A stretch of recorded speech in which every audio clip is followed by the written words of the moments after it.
Política entre compadres.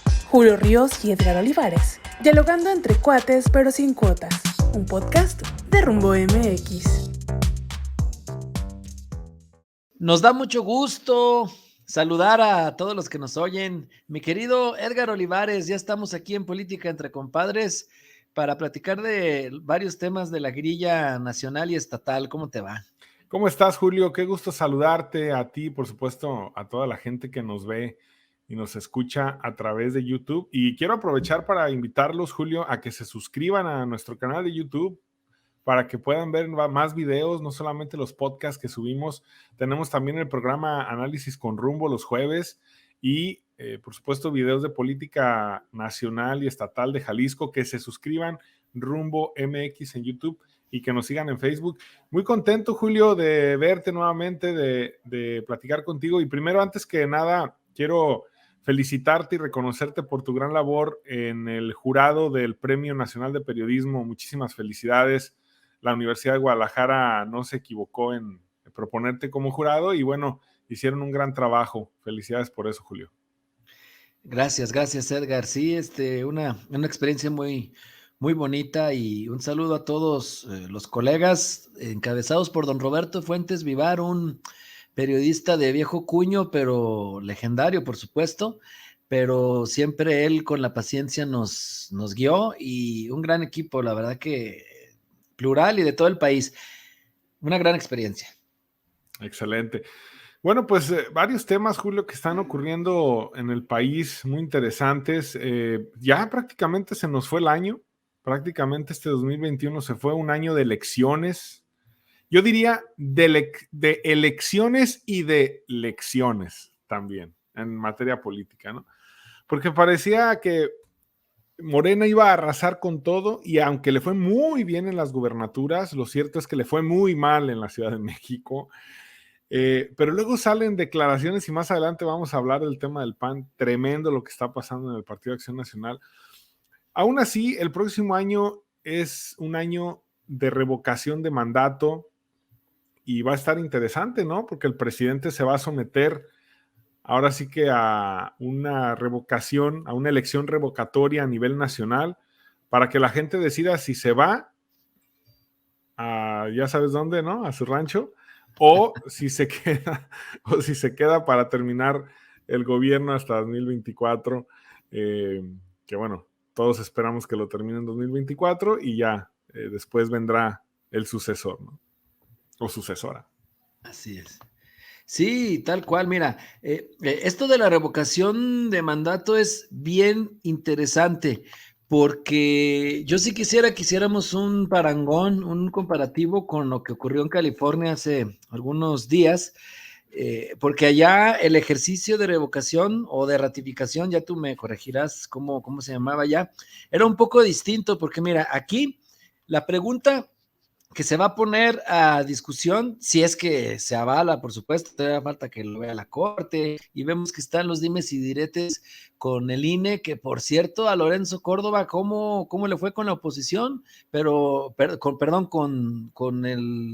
los aliados de la Cuarta Transformación, aunque la oposición lo cobijó, fue algo ríspida la comparecencia. Ahí Fernández Noroña, que como siempre es chivo en cristalería, ahí le recordó algunos capítulos de racismo, algunos capítulos como el hecho de que no hubiera querido reducirse el sueldo, pero por otro lado la oposición lo estuvo cobijando diciendo que el INE es un logro de los mexicanos y que tiene que persistir, y pues se habló mucho del presupuesto que se requiere para esta consulta de revocación de mandato, que fíjate que estamos en el mundo al revés en México. En otros países, primero nos habíamos quejado durante muchos años que no había una manera de quitar a los gobernantes, a los malos gobernantes, es lo que decían los que pugnaban por este tipo de figuras, siendo que en cualquier empresa, en cualquier institución, si un gerente, si un director no está dando el ancho, pues en cualquier momento lo puedes despedir. Y si tomamos esa lógica, la sociedad, las personas o el pueblo, como le guste más decirlo ideológicamente a quien nos vea, pues tendría el derecho en todo momento de decir, este gobernante, este funcionario que este servidor que llegó por elección popular, debe de irse. Y aquí, una vez que está esta figura, vemos las quejas y vemos las voces, escuchamos las voces que dicen que va a ser un gasto innecesario, que mejor termine. Y cuando digo que estamos en el mundo al revés, es porque en otros países donde existe esta figura es la oposición la que impulsa este tipo de ejercicios de la revocación de mandato, y es el gobierno o el partido que está en el poder el que se niega, porque no vaya a ser que pierda. Y aquí, fíjate, es la oposición la que no quiere que haya revocación de mandato, y es el partido en el poder el que sí está interesado en que lo haya. La verdad que esquizofrenia pura. ¿Y qué dice la pregunta? Dice que te voy a mandar, por cierto, la boleta para que también la veas, mi querido Edgar. ¿Estás de acuerdo en que Andrés Manuel López Obrador, presidente de los Estados Unidos mexicanos, se le revoque el mandato por pérdida de confianza o siga en la presidencia de la República hasta que termine su periodo? Y hay dos opciones de respuesta: que se le revoque el mandato por pérdida de confianza o que siga en la presidencia de la República. Yo sí quisiera que, por la experiencia que tú tienes cubriendo asuntos en la Unión Americana, nos platicaras qué diferencias hay en un ejercicio como el que tenemos en México o que vamos a inaugurar en México, no se había hecho, con el que hay, por ejemplo, en estados como California, porque tengo entendido que allá, además de preguntar si se queda o se va, también se preguntaba quién querías que lo sustituyera, ¿no? Lo cual, eso a mí me parece una maravilla, porque estás resolviendo un tema que aquí en México es una laguna. Si aquí la mayoría de las personas votaran porque se fuera el presidente López Obrador, no queda muy claro quién tomaría su cargo, tendría que entrar el Congreso a elegir a alguien, y quién sabe si eso conectaría o no con la sociedad, pero allá es distinto. El micrófono. Así es, Julio, disculpa. Qué interesante lo que comentas. Justamente, ¿tú te acuerdas de Arnold Schwarzenegger? Del famosísimo, Buenas películas. No te del creas, pero famosísimo gobernador, por supuesto, de California. actor. Él llegó al gobierno de California por una elección de revocación de mandato.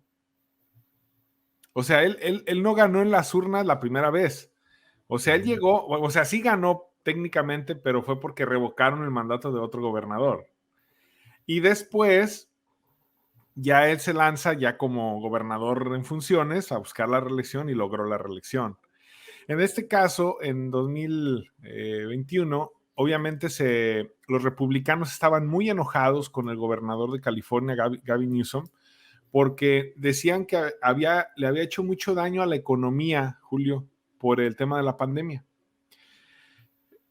California fue de los estados más estrictos en cerrarse y en encerrarse ante la pandemia. O sea, realmente las medidas fueron muy estrictas, los negocios duraron mucho tiempo cerrados, fue muy estricta la reapertura, fue muy lenta la reapertura también. Y pues obviamente los republicanos que querían que pues se abrieran todos los negocios sin importar el virus y que se abrieran los estadios y todo, pues obviamente digamos que canalizaron esa frustración de mucha gente para lograr las firmas que requerían para que se hiciera una elección de revocación de mandato que costó varias decenas de millones de dólares. O sea, el tema aquí fue la oposición, en este caso los republicanos californianos, quienes trabajaron para juntar las firmas y para solicitar que se llevara a cabo la elección de revocación, así se llama, la elección de revocación o de destitución del gobernador de California. Y bueno, finalmente se lleva a cabo este ejercicio el 14 de septiembre de 2021 y el gobernador Newsom pues sale avante.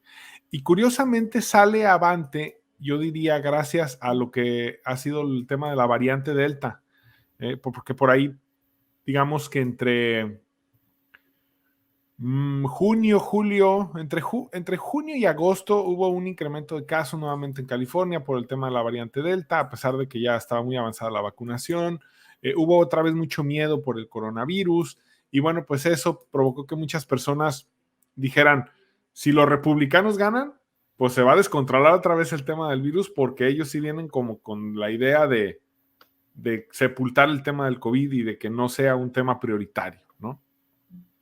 Entonces, en ese sentido, digamos que la gente, porque hicieron encuestas, ¿por qué crees? O sea, la gente que votó, les preguntaron por qué votaron en el sentido que votaron. Entonces, la gente que votó porque no lo revocaran o no lo destruyeran, dijo que por la preocupación que tenían por el COVID-19. O eran los temas que más le interesaban a la gente, el COVID-19 y después otros temas como la seguridad, la economía, etcétera. Entonces, en el caso mexicano es diferente porque es una primera vez que se hace, el propio gobierno lo ha promovido, incluso desde la campaña. Yo recuerdo que siempre López Obrador había dicho que el pueblo quita y el pueblo pone, y que la gente tenía digamos, la autoridad de decir cuándo se va. Y la oposición esto lo ha interpretado como, bueno, si ya ganaste la elección, pues eso es que la gente te puso, y en 6 años, pues si no gana tu partido, pues quiere decir que ya la gente no te quiere, punto, ¿no?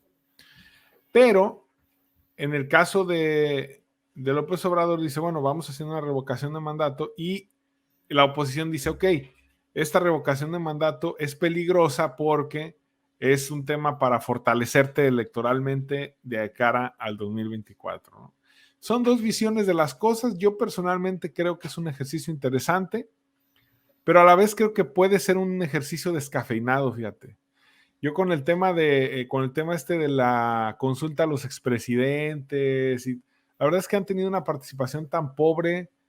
Ya en Jalisco hemos visto estos ejercicios revocatorios, yo diría de risa, la verdad. Prácticamente nomás van a votar los del ayuntamiento. Cuando Enrique Alfaro hizo la revocación de mandato en Guadalajara, y todos los presidentes de MC municipales, te acordarás, que hicieron la revocación de mandato, y nada más iban los empleados del ayuntamiento y sus familias, pues ganaban con 90% contra 10% que no. Entonces, es que este tipo de ejercicios para mí no son una democracia representativa. Ojalá me equivoque y que realmente la elección de revocación del presidente López Obrador sea interesante y la gente vaya y participe. Y bueno, también el presidente sabe que una elección de esa naturaleza, pues también le puede dar mucha fuerza si la oposición no tiene ni las ganas ni la capacidad de movilizarse para tratar de quitarlo del poder, ¿no? Esa es mi opinión. Creo que es un ejercicio interesante y es bueno tenerlo. Sí es un ejercicio muy costoso, la verdad es que sí lo es, y sí hay que reconocer eso. Y a ver cómo le hace el INE, ¿no? Porque también no le quieren dar el presupuesto. Estamos hablando de un presupuesto de más de 25 mil millones de pesos. A ver qué pasa con ese tema, pero sí creo que es un ejercicio interesante. Y ya el hecho de decir fue muy caro o no valió la pena gastar tanto, lo veremos si la gente no participó. Porque también hacer un ejercicio tan caro para que vayan a votar 2 o 3 millones de personas, la verdad, sería muy lamentable. Sí, mira, yo sí estoy de acuerdo en este tipo de ejercicios. A mí sí me gustan. Estoy consciente en que en la primera ocasión o segunda en que se realizan va a ser muy difícil que tengan alta participación, pero creo que se tiene que ir abriendo brecha y que poco a poco nos vayamos educando políticamente y entendamos los ciudadanos que debemos participar más allá del día de los comicios. Hay muchas herramientas de participación ciudadana, desde no solo esto de la revocación de mandatos, sino también las iniciativas populares, los referéndums, lo del plebiscito, pero sí son poco usadas, poco activadas, la sociedad no la está utilizando, y sí creo que en esta ocasión de la revocación de mandatos, si es que se llega a utilizar, pues tomando en cuenta el antecedente previo de la consulta de los expresidentes, sí va a participar muy pocas personas. Coincido en eso, en que está muy cuesta arriba y bien difícil, pero bueno, hay que ir abriendo brecha, ¿no? Hay que ir haciéndolo, y pues la oposición en su papel, ¿no? Aquí en México son opositores quienes tienen la bandera de la oposición, de un lado o de otro, dependiendo la época. Sí, y lo que pasa es que la oposición dice que comparan a México con Venezuela, ¿no? Ya llevamos 3 años, la verdad es que yo no he visto señales tan graves como las que en su momento sí creo que mandó Hugo Chávez, pero pues bueno, lo importante es ahora que después de la revocación de mandato, aunque se quede el presidente, pues obviamente que eso no lo utilice como una justificación para buscar quedarse más tiempo en el poder. Yo creo que no lo va a hacer, ya he dicho que no lo va a hacer, y creo que también no hay condiciones en México ni siquiera para poner el tema a discusión. Yo creo. No sé. Sí, estoy de acuerdo, no hay señales, sí, tampoco se ha hecho lo que está ocurriendo con Nayib Bukele en El Salvador, o sea, no hay señales tampoco así en México. Sí, Andrés Manuel se irá, que ya luego, ya platicamos en un podcast anterior del 2024, pero seguro tendremos que seguir platicando, porque ya le están coqueteando a Monreal en la oposición, pero ese es otro tema. Oye, mi querido Edgar, y ligado a esto de la revocación de mandato, y ligado al 2024, y a que ya se fueron 3 años, una de las grandes promesas de López Obrador fue la reforma eléctrica. Causó mucho revuelo, polémica, muchos decían que era regresiva, otros hablaban que sí existe la necesidad de revisar contratos leoninos firmados con empresas extranjeras y asegurar que el litio, que es como el moderno oro, porque se utiliza para los celulares, las baterías de los celulares, de las laptops, hasta de los carros eléctricos, y en México se ha encontrado un yacimiento muy importante de esto, pues que el control de ese litio no sea para extranjeros, sino que quede en el Estado mexicano, que ahora con la debacle de Pemex, pues Litiomex, que es como ya algunos han dicho que se podría llamar la nueva empresa, pues estaría generando quizá ingresos para el desarrollo del país, aunque también es cierto que no sería fácil que el gobierno solo explote eso, tendrá que buscar socios comerciales, socios estratégicos, pero la cuestión es que ya se está comentando que la discusión se aplaza hasta abril del 2022, Edgar. Sí, Julio, así es. Yo creo que este tema de la reforma eléctrica ya lo hemos platicado bastante en Rumbo MX. Se me hace muy interesante, por ejemplo, lo que en su momento platicó la maestra Luz, que ya tuvimos la oportunidad de entrevistarla tú en su momento, yo en su momento, hablando de todos estos intereses privados que se generaron en el sexenio pasado. Y bueno, básicamente a la conclusión que llega ella después de los estudios que hace es que no está mal que la iniciativa privada participe en la parte eléctrica, sino que lo que sí está mal es cómo lo han estado haciendo, ¿sí?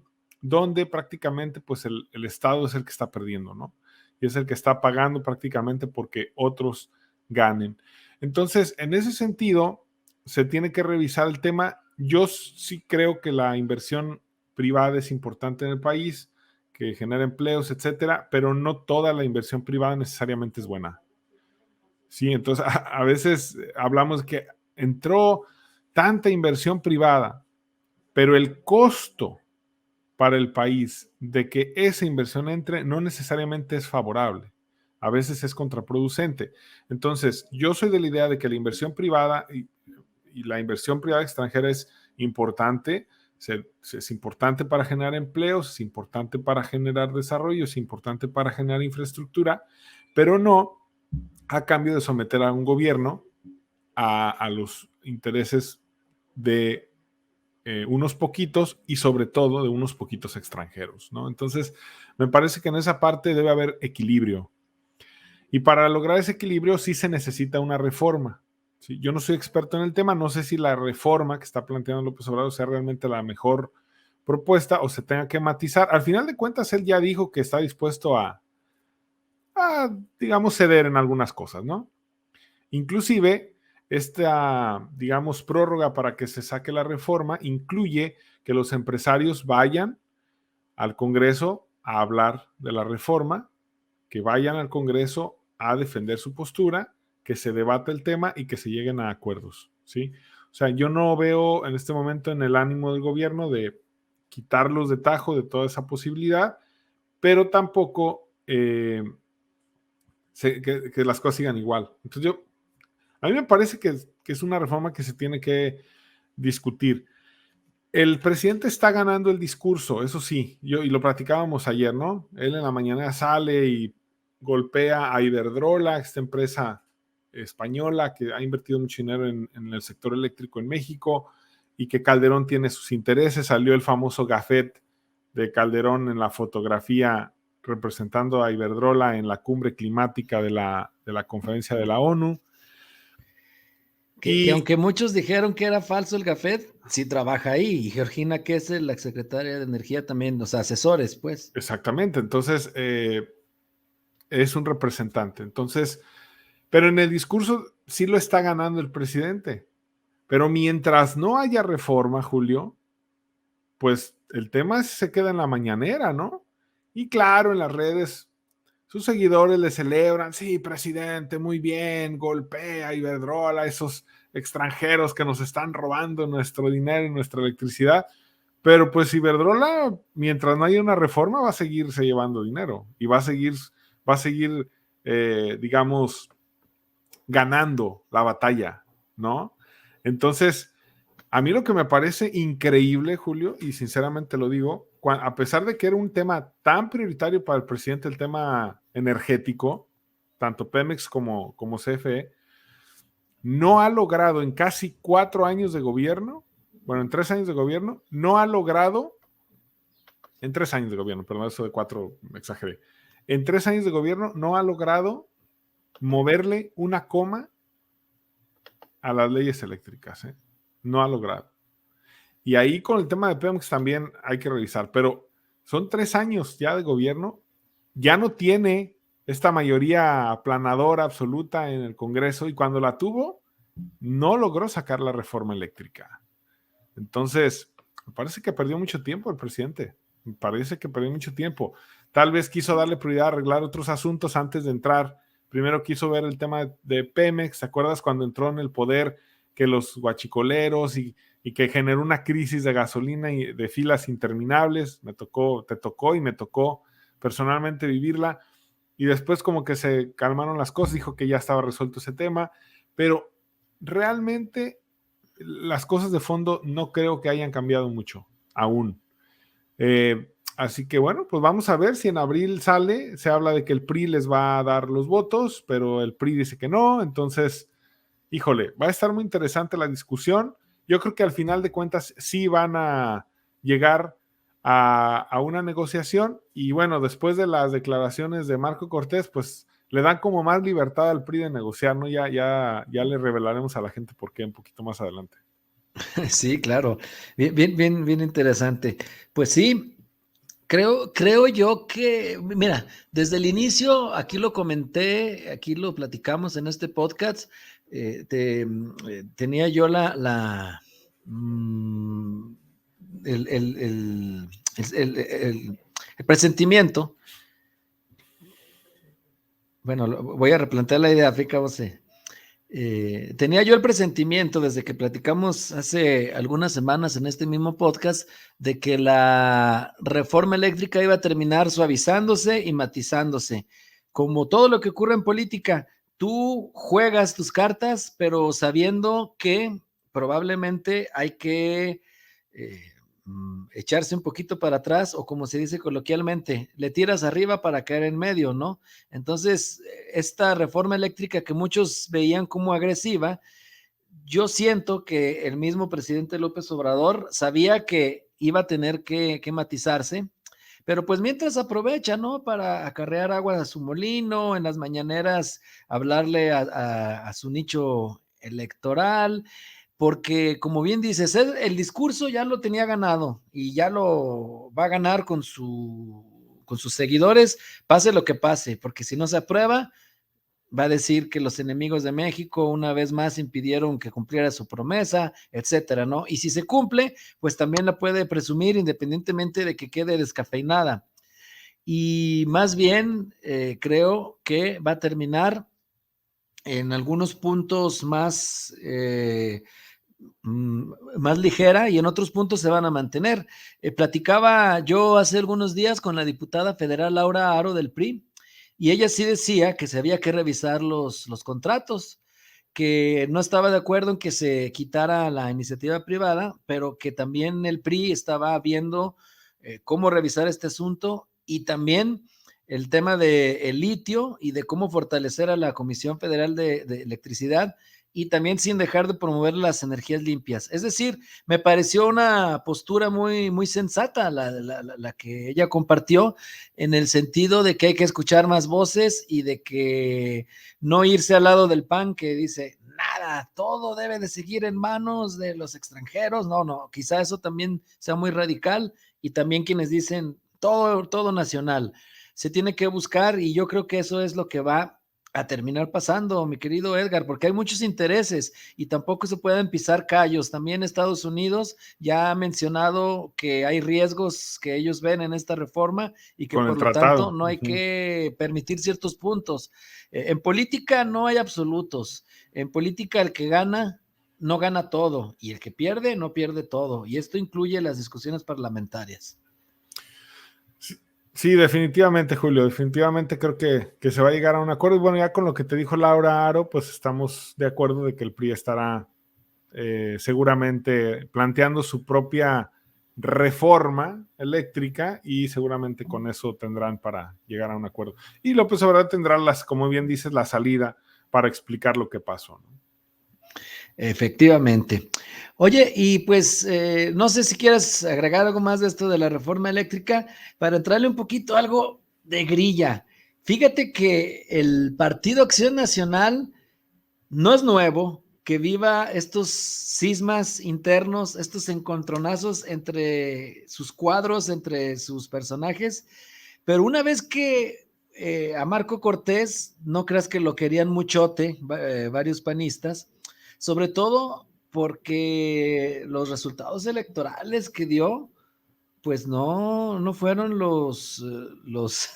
digamos, no fueron los más exitosos de la historia del PAN.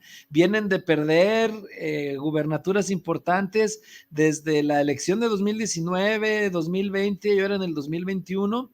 Tuvieron que amarrarse al clavo ardiendo de una coalición muy criticada, pero yo creo que ya la cereza en el pastel es una actitud derrotista que yo no había visto, no solo en la política, sino en ninguna actividad profesional. Imagínate un deportista profesional que llega a la cancha pensando en que va a perder. No. Y mira, Martín Orozco, que es el gobernador de Aguascalientes, que a mí se me hace muy importante que nuestra audiencia lo vea, lo escuche, lo que comentó, él es panista, y él señala que sí tuvo una charla también, porque Marco Cortés se lo dijo a varios, y él tuvo también esta charla donde Marco Cortés, presidente nacional del PAN, admite que van a perder todo prácticamente, y dice algunas reflexiones que comparte, muy interesantes de lo que pasa en el Partido Acción Nacional. Si gustas que lo escuchemos, Sí. que lo veamos para quienes nos siguen en YouTube y están en Spotify, pues lo oímos, mi querido Edgar. De acuerdo. No me preocupa su declaración de si se pierde o no. Este es un tema de ya veremos la campaña, ya veremos los candidatos. Hasta lo acaba de decir, creo me dicen que lo acaba de decir en un programa. Digo, este es un tema de que no puedes anticipar si se gana o se pierde un estado u otro. Simplemente el triunfo de una elección, pues son muchísimos factores. Lo que siempre me ha preocupado es él. Y todos lo saben, ¿no? Porque esto que dijo públicamente, no sé si lo dijo un día antes o un día después de que estuvo conmigo en la toma, en el informe. O sea, en mi propia oficina a un lado me lo dijo. O sea, me dijo, no, es que Aquí me la voy a pasar en Aguascalientes porque es la única que voy a ganar. No, eso ya me lo había dicho. Pero voy a hacer 2 comentarios extras, porque esto pues ya lo sabe todo el mundo. Uno anterior y uno que también comentó a futuro. Un pasado y un futuro. Que eso es lo que dices, pues entonces, yo se lo dije en ese momento, o sea, perdón que voy a hacer toda la narrativa. Dije, entonces, ¿qué andas haciendo buscando la presidencia del partido si me dices que se va a perder el 22 y el 24? O sea, me adelantó que el 24 también lo iba a perder. Dije, o sea, yo no le dije así, pero yo dije ahorita, pues qué descaro y desfachatez, porque en ese momento andaba buscando la reelección. O sea, ¿y dónde cabe reelegirse a un candidato, digo, a un presidente con esta visión de derrota? Porque le agrego algo que seguramente también causará ruido, pero pues es el momento, ¿no? Me dicen, no, es que es la realidad. Y buscaremos impulsar y motivar a Diego, gobernador de Guanajuato, a Mauricio Vila, gobernador, y que lo sepan mis compañeros porque los estimo, gobernador de Yucatán, y a Maru, gobernadora de Chihuahua, para ver qué logramos rescatar en el 24. O sea, digo, yo nunca he estado convencido de ese presidente. Y después de ese día que me lo dice así, cara a cara, ya imagínense lo que pienso de él. Y hacia atrás está peor, porque el 19, y parece que se nos olvida, ¿no? Para que veas el descaro de reelegirse. El 19 perdimos Puebla y Baja California Norte, pero bueno, ¿sale? El 20 hubo elecciones solamente en 2 estados, Coahuila e Hidalgo intermedias, y casi nos desaparecen. El 21 perdemos Baja California Sur y Nayarit. Y se rescata algo en la Cámara por una alianza, empujada por muchos sectores de la sociedad civil. O sea, ¿cuál es la carta de presentación para reelegirse? ¿Y cuál es la esperanza que le brinda a la militancia en un 22 y un 24 que me lo dijo y lo sostengo ante cualquier órgano del partido? Que también está difícil. Digo, nada más, simplemente nunca he coincidido y ahorita menos. Pero eso no significa que los resultados estén encantados como él dice.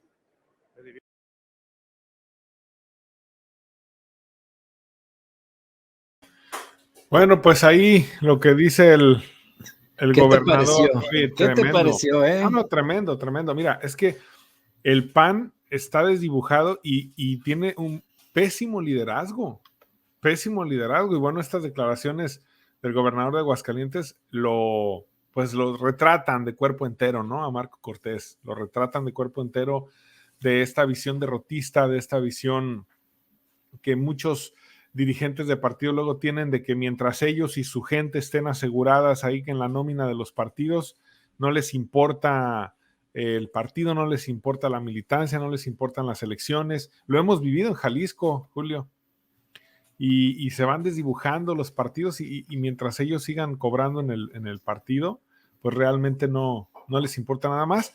Y muy, muy lamentable, ¿no? En lugar de ponerse a trabajar para construir un proyecto interesante, pues ya perdió, o sea, en su mente ya perdió, ¿no?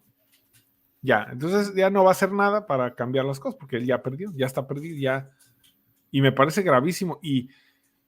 Y bueno, sabemos de cómo el PAN tiene sus estructuras de control, pero esta declaración a mí me parece que es suficiente para que Marco Cortés se vaya del partido. Ya no va a tener ninguna fuerza, ninguna legitimidad dentro del partido. Fuera de su círculo rojo, prácticamente no va a tener ninguna fuerza fuera de su cúpula y me parece gravísimo.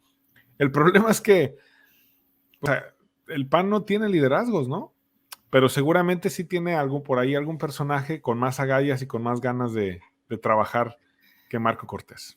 Sí, o sea, todavía quedan algunos personajes. Mira, una estrategia que a mí se me hace muy interesante cuando un partido no tiene, pues, nuevos cuadros, porque hay que decir que el PAN no tiene nuevos liderazgos, hace mucho que no los están formando, es quizá poner a alguien que tenga calidad moral, que sea respetado, que tenga legitimidad, que haya ganado algo. Por ejemplo, ahí está Ernesto Rufo, que fue el primer gobernador que tuvo el PAN y que todavía sigue vigente, ¿no? En la política. Es decir, hay personajes del cual el PAN puede echar mano para al menos simbólicamente decir, estamos regresando a nuestras raíces, estamos regresando a nuestra doctrina, porque ideológicamente el Partido Acción Nacional es la opción natural en contra de Morena, que marca esa izquierda, que por cierto los invito a leer un artículo que publiqué en Rumbo, donde explico un poco de la historia de las izquierdas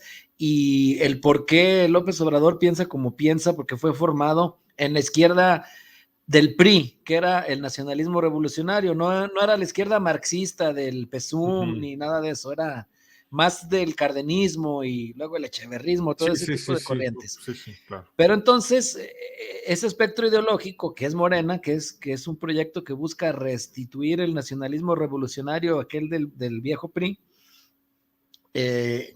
la opción natural ideológicamente como posición es el PAN, y no están aprovechando eso. Yo pienso que con la alianza que hicieron con el PRI, con el PRD, desaprovecharon una oportunidad histórica de haberse desmarcado como una auténtica oposición. Movimiento Ciudadano lo supo hacer bien, es decir, quizá en esta no fueron los resultados apabullantes, pero estás invirtiendo a futuro, y Movimiento Ciudadano dijo, a ver, nosotros queremos ser una tercera vía, ya se discutirá mucho si lo son o no, o si lo lograron o no, pero sí se distinguió de Morena y de el bloque del PAN y el PRI, de la vieja política, como ellos lo llaman, ¿no? Así lo decía Samuel García en Monterrey, en su eslogan, ¿no? Adiós a la vieja política. Entonces, el Partido Acción Nacional puede echar mano de un personaje de estos, porque sí, mira, lo que hizo Marco Cortés, yo no había visto, para empezar, que un gobernador del propio partido fuera tan brutalmente honesto, que lo dijo muy bien, fíjate qué manera de explicárselo a los reporteros, yo no había escuchado algo de así, y él lo comenta. Marco Cortés perdió todo en el 2019, en el 2020 y en el 2021, y aún así buscó reelegirse. O sea, pues con qué cara. Y fíjate bien, bien lo dices, si checamos, cuando dices que es un mal liderazgo, la historia política de Marco Cortés, fíjate bien, en 2006 llega como senador, perdiendo. Él fue primera minoría, no ganó. Como sabe nuestra audiencia, entran 2 senadores del partido que gana y un senador del partido que queda en segundo lugar, no ganó. Luego quiso ser candidato a gobernador y pues no lo logró, porque estaba la hermana de Felipe Calderón, Cocoa, y ella fue. Entonces a él, como premio de consolación, le dan la candidatura a la presidencia municipal de Morelia. ¿Y qué pasa con Marco Cortés en esa elección? Pierde también la elección para la presidencia municipal de Morelia, y posteriormente pues llega a la Cámara de Diputados como legislador federal plurinominal, negociando esto en las cúpulas partidistas. No llega con una campaña, se convierte en coordinador.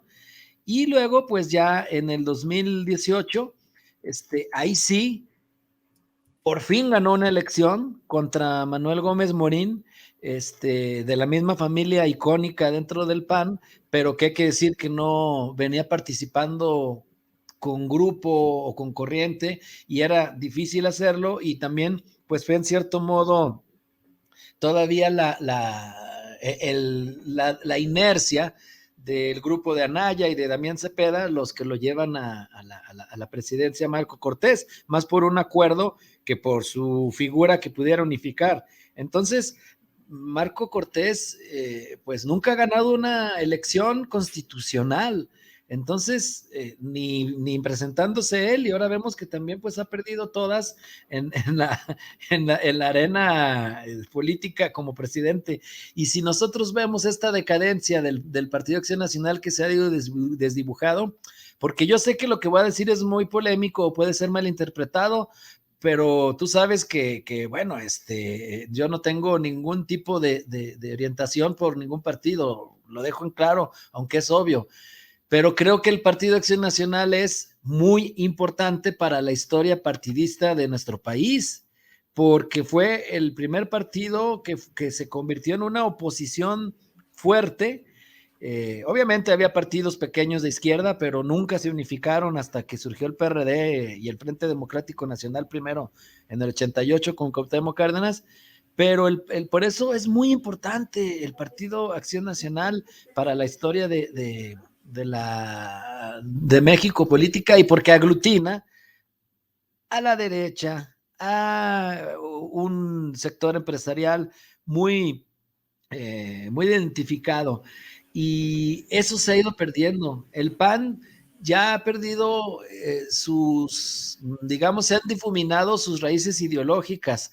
Si vemos los personajes que fueron dirigentes nacionales del PAN, eran señorones de la derecha, nada que ver con los últimos presidentes. Eran Manuel Gómez Morín, era José González Torres, era Efraín González Morfín, era Luis H. Álvarez, Carlos Castillo Peraza fue Cloutier, el ideólogo. En los candidatos vemos al Maquío, un personaje importante para, claro, para la derecha y para la política mexicana. Puede gustarle o no a la izquierda, por supuesto que no le va a gustar, pero de que fue importante, ¿no? Entonces, señorones, y ahora pues como que de unos años para acá se ha ido también hasta desdibujando el tipo de perfiles, ¿no? Porque desde que Germán Martínez, César Nava, Ricardo Anaya mismo, Damián Cepeda, pues no tienen nada que ver con estos figurones que te acabo de mencionar. Un grupito tecnócrata, ¿no?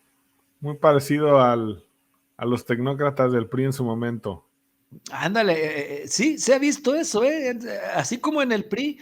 Esto es bien interesante porque quizá me remonta un poco a la historia, pero en su momento esto tuvo un gran quiebre y el PRI estaba la corriente, digamos, de los todavía que simpatizaban con ese nacionalismo revolucionario, que eran Porfirio Muñoz Ledo, Cuauhtémoc Cárdenas, y que vieron cómo estaban siendo desplazados por una clase de la tecnocracia, de burócratas, que ni siquiera habían ganado nunca una sola elección y que estaban llegando a ser candidatos. Salinas de Gortari nunca ganó una elección hasta que fue candidato a presidente. Zedillo tampoco. El propio Meade fue un ejemplo de esto, porque también él fue secretario siempre, pero nunca había ganado una elección y pues no ganó tampoco la del 2018. Y en el PAN estamos viendo algo parecido, como cuadros porque que te comento, Ernesto Rufo, por ejemplo, él sí ha ganado elecciones, ha sido senador por mayoría, ha sido gobernador, pues por supuesto porque ganó en las urnas, si no, no hay gobernadores plurinominales. Entonces, claro que si eres gobernador demuestras que tuviste un peso específico, y más aún en épocas en que era difícil para el PAN ganar. Y este desdibujamiento ideológico por eso hace que luego algunos se sientan en la orfandad y luego caigan en manos, por ejemplo, ahora que vinieron los de Vox de España, que tienen banderas muy radicales, pues los que andaban ahí en esas reuniones han llegado a declarar que es porque ven que el PAN ya no enarbola esas ideologías que a ellos les gustan, ¿no? Entonces muy peligroso porque se pueden crear hasta nuevos partidos o caer en manos de los radicales. Pero bueno, ese es otro tema, ¿no? Pero sí, el PAN tiene este desdibujamiento ideológico, la ausencia de perfiles de liderazgo, y pues en lo electoral estamos viendo cómo están en la lona, ¿no? No digo que en los peores resultados de su historia, porque pues en los años 50, 60, 70 no ganaban nada, ¿no? Era muy de corazón el panista aquel que iba y ponía los pendones famosos y pintaba las bardas y tocaba puerta por puerta. Ellos inventaron la famosa campaña de las 3 S, ¿no? De suela, sudor y saliva, porque no tenían recursos. Todo eso ha cambiado, mi querido Edgar. Sí, fíjate, el PAN me parece que ha cometido un montón de errores. Primero, el aliarse con el PRI, para mi gusto, fue un error. Luego también, si no se hubiera aliado con el PRI, el PAN tendría más posibilidades de hacer alianza con Movimiento Ciudadano en este momento. que con el PRI. O sea, me parece que la fuerza de un PAN-MC sería mucho más fuerte, mucho más intensa que un PAN-PRI. El PRD ni lo contamos, la verdad. El PRD ya está ahí de milagro. Está viviendo horas extras. Horas extras, sí, la verdad no. Entonces, me parece grave lo que ha hecho el PAN. Y por otra parte, todo este canibalismo que hay interno, por supuesto que ha provocado que el PAN a lo largo de los últimos años se vaya destruyendo solo. Eso me parece que ha sido clave. Desde que asumieron el poder en tiempos de Fox, empezaron a preocuparse demasiado por alcanzar ese poder de tener más control internamente, y bueno, se fue desdibujando el partido hasta reducirlo a lo que es hoy, ¿no? Y recordarás cuando tenían el liderazgo con Gustavo Madero, las traiciones de Anaya y cómo se hizo del control del partido. Hoy Anaya es prófugo de la justicia prácticamente. O sea, un partido muy, muy lastimado por sus errores internos, en lugar de unirse y de buscar los mejores liderazgos. Hay perfiles todavía que podrían tener el liderazgo que necesita el partido. Está un Javier Corral, por ejemplo, pero de nada te sirve tener ese tipo de liderazgos fuertes cuando el propio Gustavo Madero me parece que es un liderazgo muy fuerte, que ahora ya hizo un grupo parlamentario aparte, ¿no? En el Senado, con otros personajes, pero era un liderazgo, el plural, era un liderazgo interesante que pudieron haber recurrido nuevamente a él, o pudieron haber volteado hacia con Corral, no sé, algo diferente necesita el PAN, algo diferente, pero realmente hasta el apellido, mi querido Edgar, perdón que te interrumpa, Madero, ¿no? Es sí, claro. sobrino nieto, tengo entendido, de el prócer revolucionario, pero de la derecha, que es Francisco I. Madero. Así es, entonces, sí, y es muy interesante, pero no lo hacen. ¿Por qué? Porque están cuidando su cuota de poder entre los cuates, y ahí están ellos nada más, y no se quieren mover, no quieren perder esos privilegios, y me parece que es gravísimo lo que está pasando en el Partido Acción Nacional, pero yo no le veo mucho futuro, Julio, La verdad es que me parece que el grupo de Anaya y de Cepeda y de Cortés son los que tienen el control y lo van a seguir teniendo, a menos que desde las bases, con esta declaración que ha hecho, con esta filtración que hace el gobernador de Aguascalientes, estas bases realmente digan, hasta aquí, se acabó, y empiecen a hacer una revolución realmente dentro del partido. Esa es la única manera, Y el propio Martín Orozco puede ser punta de lanza para empezar a hacer esa revolución interna. Tal cual, tal cual. Así que esto que acaban de suceder es clave para el 2024, porque de ahí depende mucho de la viabilidad del bloque opositor, porque bueno, a pesar, como dice un refrán muy conocido, en España lo dicen, el que tuvo, retuvo. Es decir, sí, el PAN ha ido en declive, pero algo de lo que tenía le quedará, y por supuesto que será importante para la oposición, mi querido Edgar. Pues, así es. Perdón, sí, dime. No, sí, coincido, y bueno, aquí lo que tiene que hacer el PAN es tener un nuevo liderazgo que se deshaga de Cortés, que lo guarden un rato y que diga, el PAN sí está en condiciones de ganar y se los vamos a demostrar y vamos a trabajar, etcétera, pero va a ser difícil. Y un último punto, aquí lo dijimos en este mismo podcast, bueno, lo comenté yo, no sé si estés de acuerdo, pero el PAN tendrá que ir con un candidato no panista, porque imagínate esto que comentaba Martín, que le dijo Marco Cortés, ir con Diego Sinoé a la presidencia de la República. En Guanajuato es una cosa, porque es uno de los bastiones, ¿no? Sí, con Mauricio Vila, que es muy local en Yucatán, muy, muy local. Vila, Yucatán muy local. No pesa a nivel nacional nada, prácticamente. No, pues no, o sea, no sé en qué está pensando Marco, pues bueno, sí, en eso, en que como ya la perdimos, pues puedo poner al que sea, no importa, y seguimos administrando la derrota, sacando plurinominales para nuestro grupo, es todo. Exacto. Imagínate, algo muy parecido a lo que ha pasado también en el PAN de Jalisco, como que han sido hábiles para algunos ahí personajes para aprovecharlas, para usufructuar las derrotas, pero ese es otro tema también. Pero bueno, aquí también es un reflejo, ¿no? Porque el PAN tan fuerte que llegó a ser todavía hace 10 años y hoy está prácticamente borrado. Solamente algunos bastiones que en este corredor azul que empieza en los Altos de Jalisco, Tepatitlán, Jalostotitlán, San Juan de los Lagos, y pues ya llegas allá a Guanajuato. Bueno, pues ahí sí les va bien, pero ya aquello de las familias panistas del distrito 8, del distrito 12, el distrito 10, ¿recuerdas que era inamovible para el PAN? Pusieran a quien pusieran, hasta que llegó precisamente Pedro Kumamoto y fue el que terminó con esa era, los borró. Ya después ha ganado Movimiento Ciudadano, pero ya no se ha podido recuperar el PAN ni en su bastión. Ramírez Acuña acaba de presentarse y en ese distrito y pues y con Alianza. Y con Alianza, y ni así pudo, imagínate. Así que está bien interesante el PAN. Bueno, perdón, sabes que me gusta mucho analizar al Partido Acción Nacional. Sin duda. A ver si les das unos consejos, Julio. Bueno, no es mi labor, pero... Los necesitan, en serio. No es mi labor, pero creo que sí los necesitan.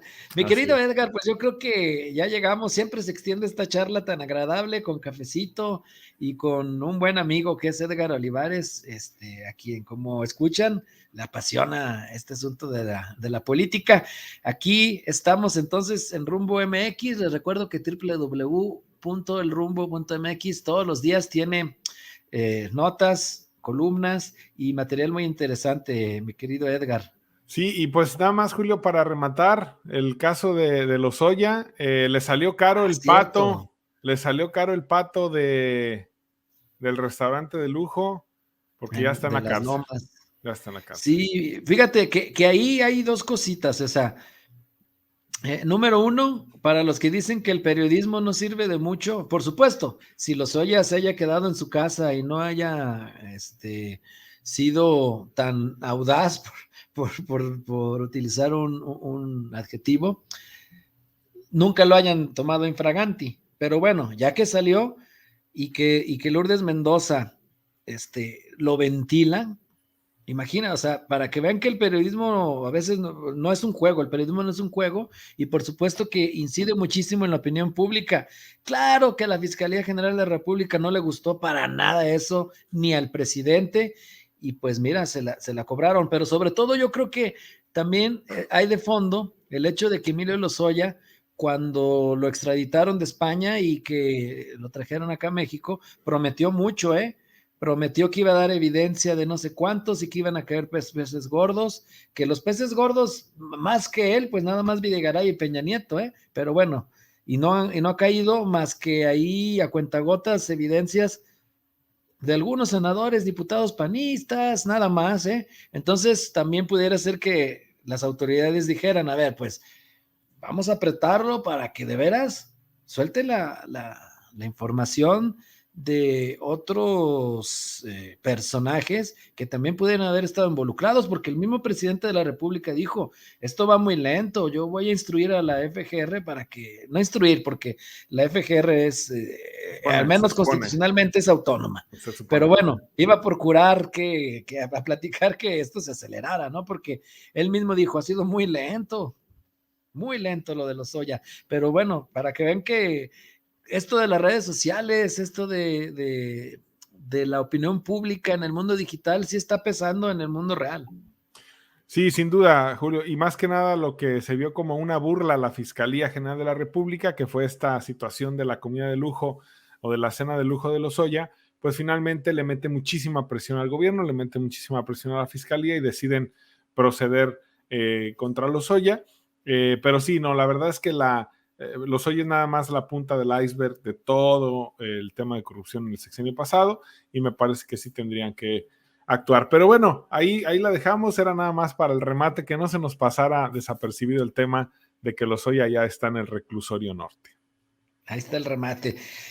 Muy bien, mi querido Edgar, pues Pues gracias, un placer platicar contigo, sobre todo gracias a quienes nos ven y nos escuchan. Afortunadamente esto lo pueden ir viendo o escuchando en pedacitos o mientras manejan, quizá pueden oír el Spotify ahí conectado al estéreo o en sus audífonos si usan el transporte público o cuando ya lleguen y descansen ven un pedacito. Es la ventaja de estas plataformas.